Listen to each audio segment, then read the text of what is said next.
on continue de parler des marchés, de stratégie de marché, stratégie d'investissement avec Nicolas Chéron à mes côtés en plateau, stratégiste chez Zone Bourse. Bonjour Nicolas. Bonjour Grégoire. Bienvenue.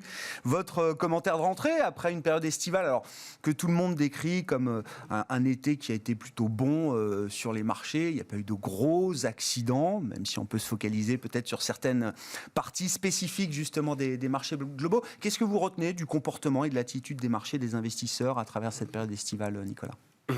Eh bien, ils nous ont montré une confiance toujours affichée. La capitalisation boursière mondiale, pour vous donner quelques chiffres, la frise les 120 000 milliards de dollars. Donc, on a pratiquement doublé depuis le point bas du Covid.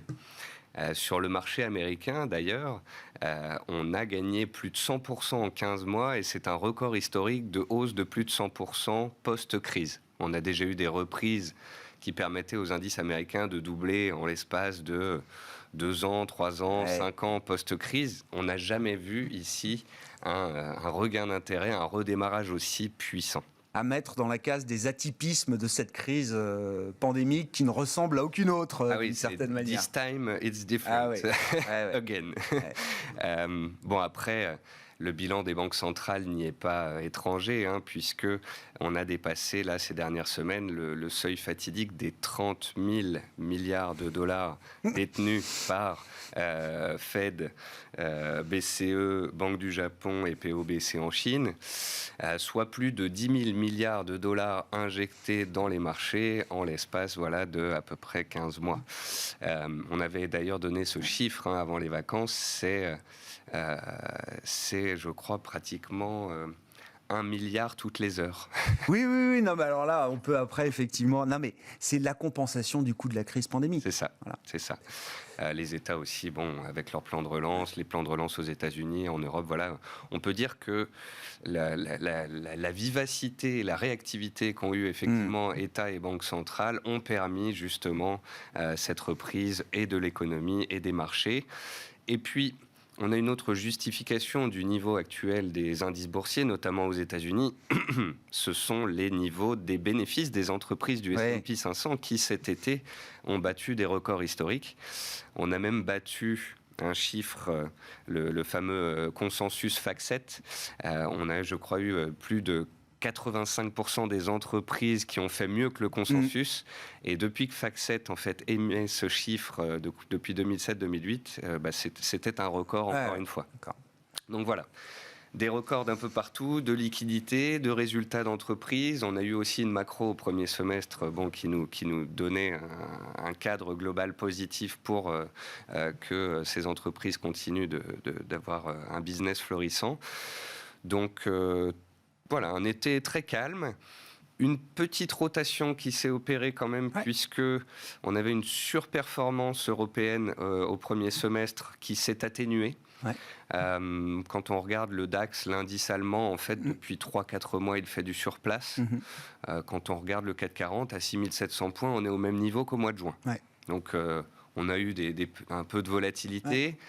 On est quand même, il faut le dire, allé chercher les 6920 points. Donc, à 20 points du record historique du CAC 40, il est légitime qu'on ait un peu toussé sous ce seuil. Et voilà, on a une surperformance américaine qui reprend.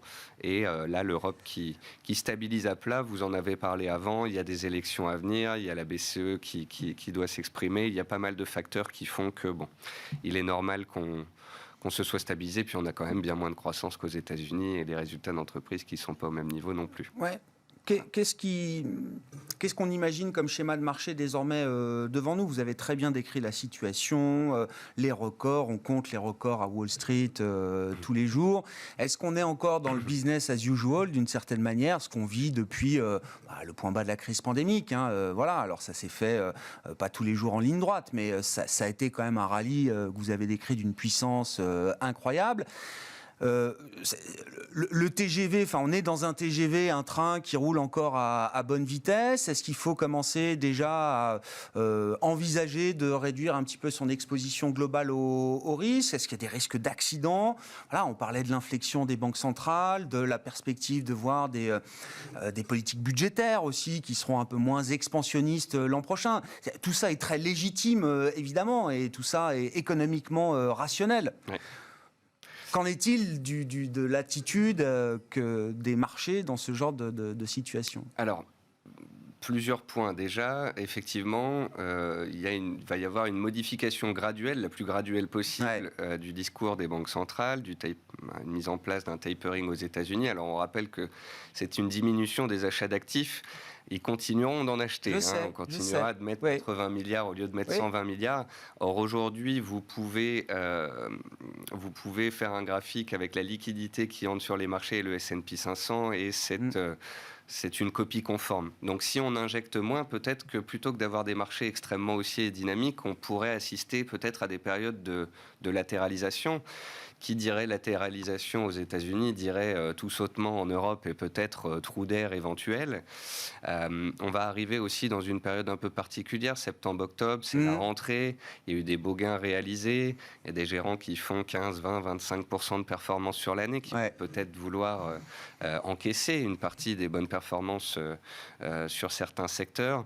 Donc je pense qu'il faut toujours être haussier. On est business as usual, on se laisse porter simplement au moindre tout sautement, changement de politique ou bien erreur politique de la BCE par exemple. Sait-on jamais. Il faudra peut-être augmenter un petit peu la poche de cash, un petit peu peut-être couvrir ses portefeuilles et être plutôt enclin à mettre à profit d'éventuelles corrections des prix de 5-7% sur les indices européens que d'acheter des nouveaux records, des nouveaux plus hauts. Voilà, on ne paye plus forcément les sommets, on attend de voir s'il y a des retracements et des trous d'air suffisamment importants pour être confortable avec les niveaux d'achat. On paierait plutôt des niveaux de repli plutôt que de faire du FOMO, le fameux Fear of Missing Out, donc la peur de manquer le rallye.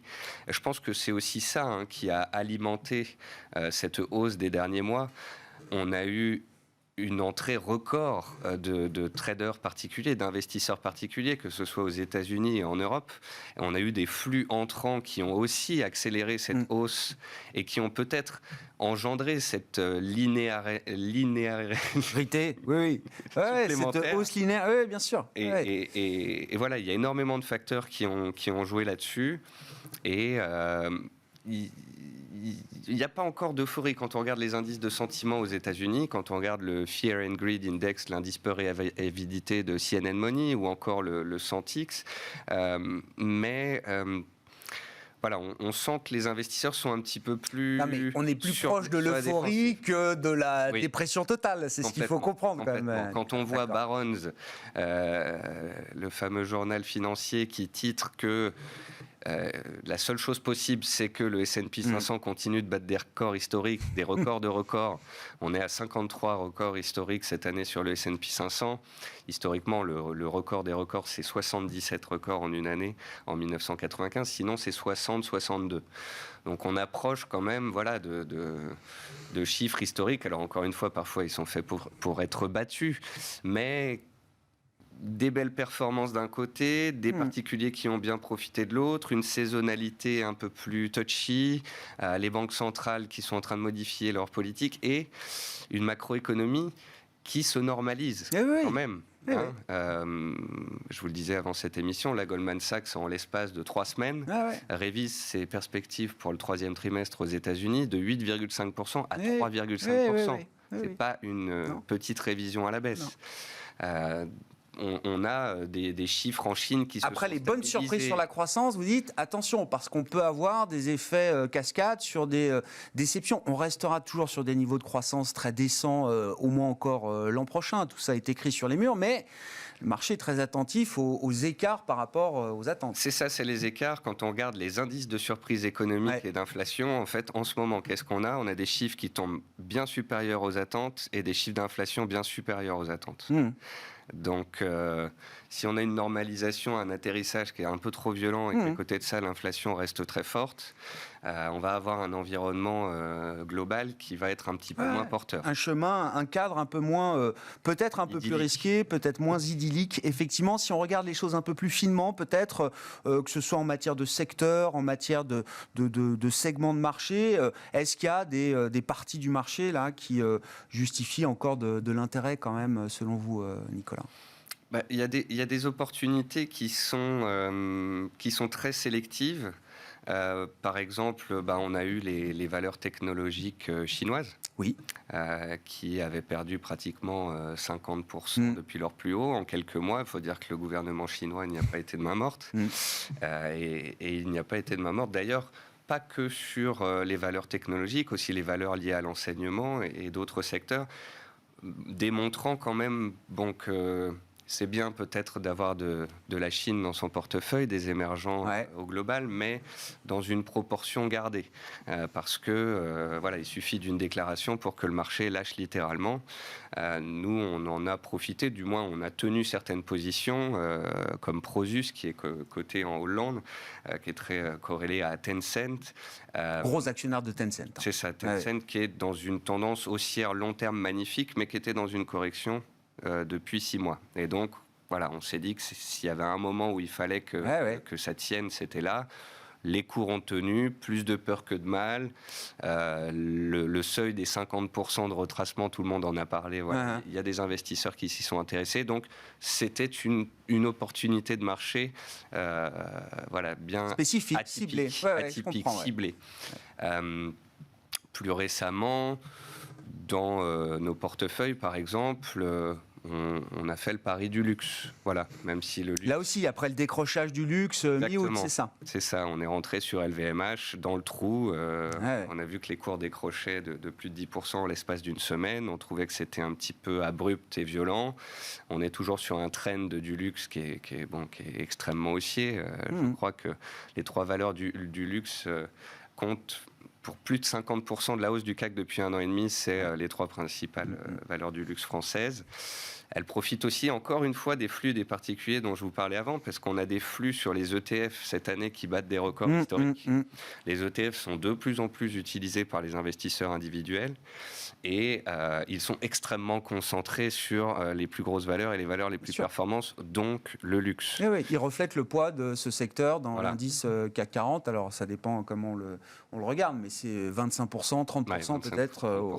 C'est ça. Donc, tant qu'on reste dans un marché haussier, soutenu par les banques centrales, qu'il n'y a pas d'atterrissage trop forcé ou bien un accident exogène avec un nouveau variant, espérons, touchons du bois pour que tout se passe bien cet hiver, on est toujours dans une dynamique, une politique de buy the dip, c'est-à-dire qu'on achète les corrections sur les meilleurs dossiers de la cote. Bon.